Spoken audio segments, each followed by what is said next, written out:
Hi everybody and welcome to another piano video here on the Merriam Pianos YouTube channel. This is going out to everybody who happens to have Kawai on the mind and they are shopping for an acoustic piano.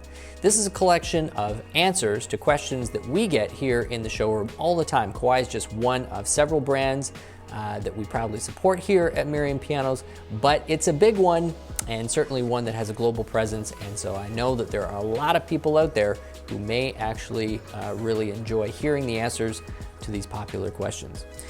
If it's the first time that you are arriving here at our channel, we would really appreciate if you hit that subscribe button and notification bell. Don't forget the notification bell because that'll keep you coming back for more. We're always shooting new videos.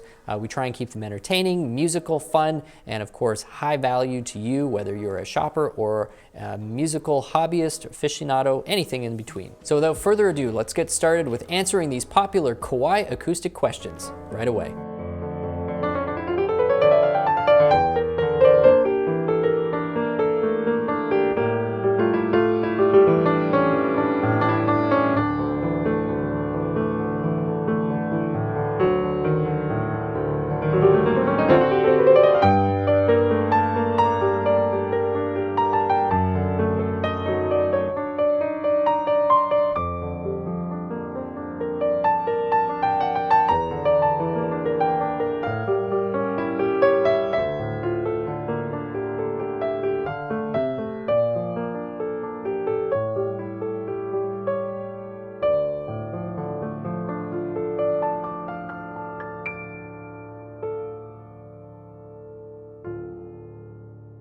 Country of origin.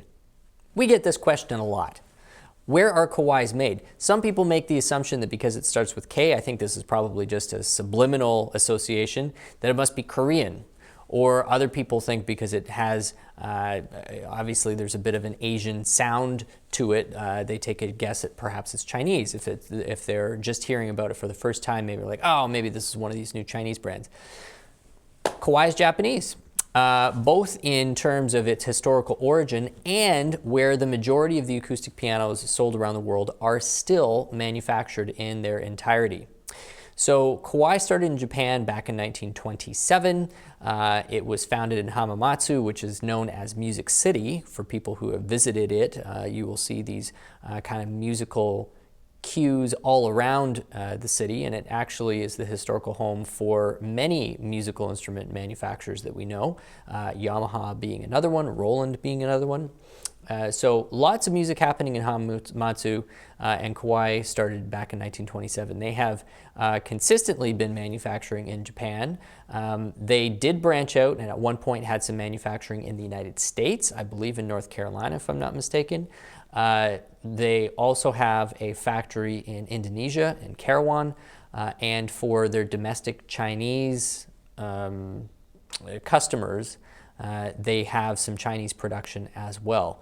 But all Shigeru Kawai pianos, GX grand pianos, GL pianos, GL30, GL40, GL50, all Japanese. In Canada, GL20 is also Japanese, and as well as a few other markets. In the United States, GL20 and down are Indonesian. So that's where the pianos are made, and the country that the brand hails from is Japan. Kawai versus K-Kawai. This one I used to get quite a few times a year, and people would come in wondering as they were starting to do their investigation. There is no quality difference or company difference or manufacturing difference between Kawai and K-Kawai. The main difference is that you will only ever see Kawai on the upright pianos, regardless of the quality level. Even right up to their top of the line K800 still just says Kawai. But it was a company tradition to name all new grand piano lines after the originator of that line, the president of the company at the time. So Kyochi Kawai, K-Kawai, now has the initial in front of all of the pianos which kind of originated and still can trace their lineage back to his original designs. So that's where a lot of them say K-Kawai. Shigeru Kawai was the first real complete ground up redesign that company had done under the Shigeru's name, and so he then got Shigeru Kawai. In fact, the very first prototype actually just said S Kawai. They didn't have that highly stylized design. So if it's not a grand piano, it's not going to have the initial, and the initial honors a particular president in the lineage of the Kawai company. So that is Kawai versus K Kawai. This is an important one. What is up with that carbon fiber action? There is lots of good information. There's also lots of, I don't know if misinformation is accurate, but certainly some convoluted facts, to be kind, regarding Kawai's carbon fiber action. They began experimenting with this back in the 1980s. They issued some of their first ABS actions. Now ABS is a specific type of plastic. Yes, I said the word plastic. And this is not, a particularly dramatic thing. It was only natural for companies of every stripe in the piano business to start experimenting with this. The reason piano actions are made of wood is not because of wood's acoustic properties. This is a really critical thing to know. It was because there was no other material that they had available to create such small and lightweight parts, mechanical parts. What else were you supposed to make them of? They needed to be carved, they needed to be, sanded, they had to be glued, it has to be very lightweight. You couldn't make it out of steel, because of course you could have cast steel, but then it would have been far, far, far too heavy. You didn't have, aluminum really at that point. So wood was a material because of how it could be worked and its weight. It had nothing to do with the acoustic properties that wood has as a resonating surface. This was as a construction material. There are lots of other alternatives. So many companies started thinking about replacing not just the action, but there have been companies that have experimented with synthetic soundboards as well. Even some of the acrylic rims have been given some acoustic resonant material or properties. So lots of experimenting going on. Kawai started with the ABS. That then got replaced with a carbon fiber reinforced ABS. Which became the Millennium 3 action, available in the uprights and the grands. So why is it there? Why did they do it?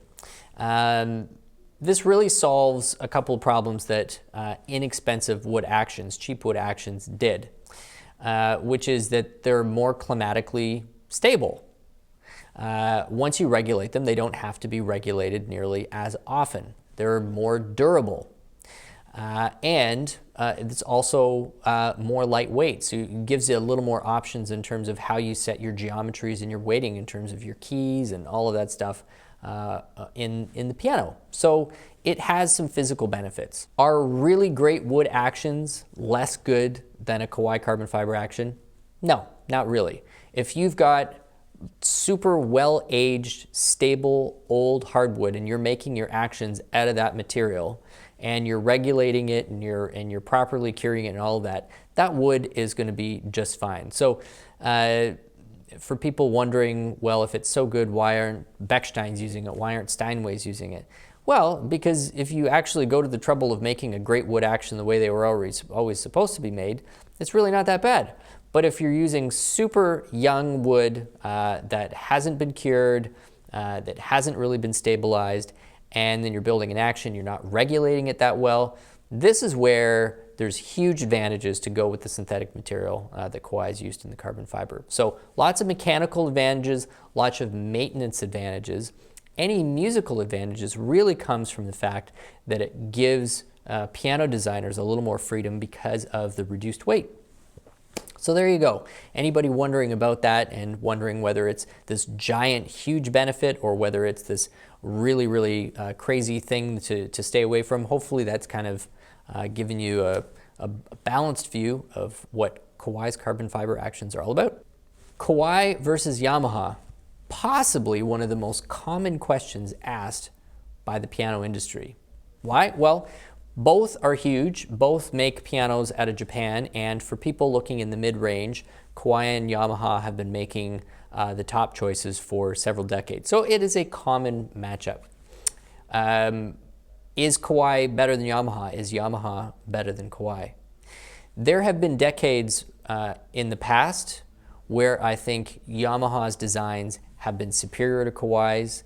There have been instances where there were a few model ranges from Kawai that I thought were way underpriced and way underappreciated and punched far above their weight, anything that it was coming out with Yamaha. So it's a back and forth thing. But one thing is for sure, coming into the 2020s, the consistency and quality control that both those instruments and both those companies are putting out are right at the top of the game. There is really very little daylight between them when it comes to factory prep and how good that product is, specifically when we're talking about the Japanese product from Yamaha and the Japanese product from Kawai. When you get into the Indonesian stuff, when you get into anything from China, if you happen to be looking at that from I guess more Yamaha, because I don't think Kawai offers Chinese-built product in North America. You will get into a little more variation, but certainly the Japanese stuff, they're both right at the top of the industry when it comes to QC. From a tonal standpoint, this is completely personal. Kawai is often described as a little more colorful and a little warmer. Yamaha is described sometimes as having a more direct or a brighter sound. Or a stronger attack, maybe slightly less warm. You have to play them and you just have to find the sound that vibes with you. But certainly, I would say for the last several decades, and definitely since the arrival of the GX Grands, the GL Grands, and the latest version of the K Series, any gap that existed before in terms of musical potential on the instruments and definitely any quality control have really completely closed. And what you're looking at for now many years are two companies producing different but equally good options regardless of what category you're ranking them for, whether it's resale value, physical quality control, or musical potential. Here's one that comes up quite often. Are used Kawai pianos good? In my experience, used Kawai pianos really from the mid-1970s and onward, there were some excellent model series in there. The US series and BL series upright pianos were well respected, getting right up into the K series, the original K series, K25, K30, and then the K3, and now the K300, K200, K400, that whole series. Those were extremely robust, and great sounding, very colorful, very resonant pianos.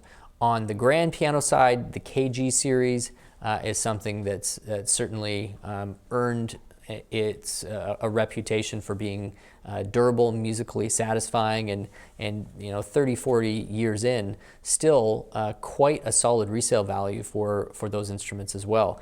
RX are definitely holding their own out in the resale market, and those are into the late 1990s and coming into the 2000s. So used Kawais, as long as you're looking at something that's not 50 years plus, can be a great purchase. Do your research, but certainly some of those model series that I rang out are going to be probably fairly easy to find. Doesn't mean that those are the only ones that should be considered, it's just those are the ones that immediately come to mind for me. So good luck with your hunt on the used thing, and certainly if you see a Kawai or Yamaha or either one of those brands, you're in good hands. Are Kawai warranties transferable? Yes, they are, and they are transferable without the need to ask the company for permission.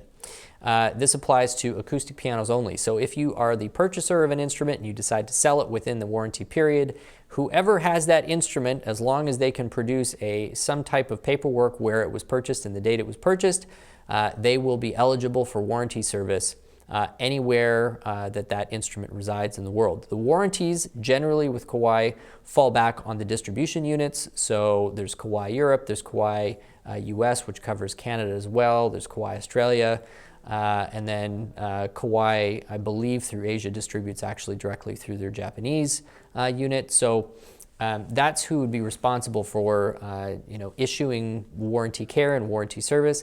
And I believe in all of those zones, the warranty is entirely transferable. It's really a nice feature that Kawai offers on their acoustic pianos.